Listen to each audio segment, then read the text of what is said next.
Lima? Lima. Marami, pampatong. Ayan pa rin. Ayan. Patong lang, patong.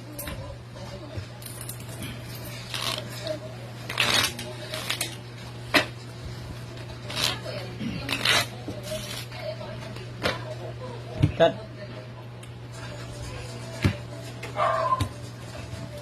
Kali dah. Lima? Sabi tayo. Kada lima. Lima. Lima. Dos.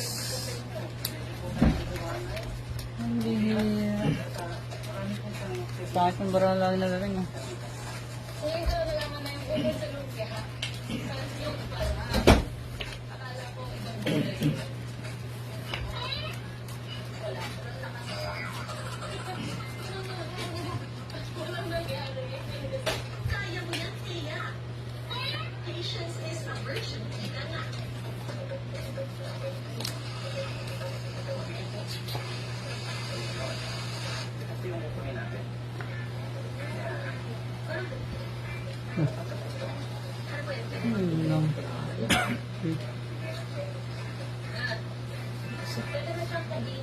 Fresh from the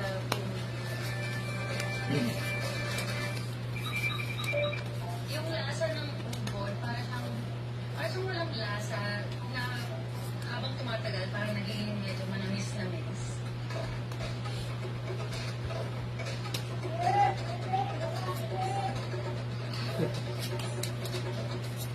Ito na yung naputo natin mula dun sa puno ng ubod, pero hindi pa ito yung pinaka-ubod. Itong nasa gitna yung ubod, kaya kailangan makuha ba yung nasa gitna. Ay, madami pa siyang kailangan tanggalin. Matigas pa yung part na to. Kasi ano, bone marrow.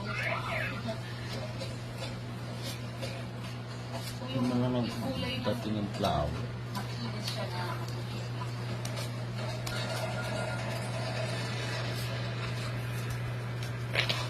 Ito lang ang ating ubod mula sa napakaganda. Ito lang ang ubod kung makukuha natin. Nakakalapot na dahil yung isang bubulong talaga para dito.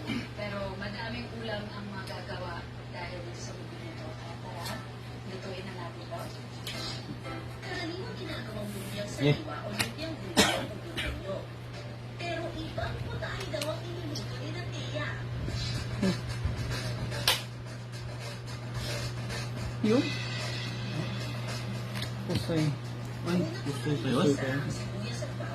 Lalo yan. Burst? Talo lang daw. Lalo ito. Pusoy. Pusoy daw ba? Full toppers.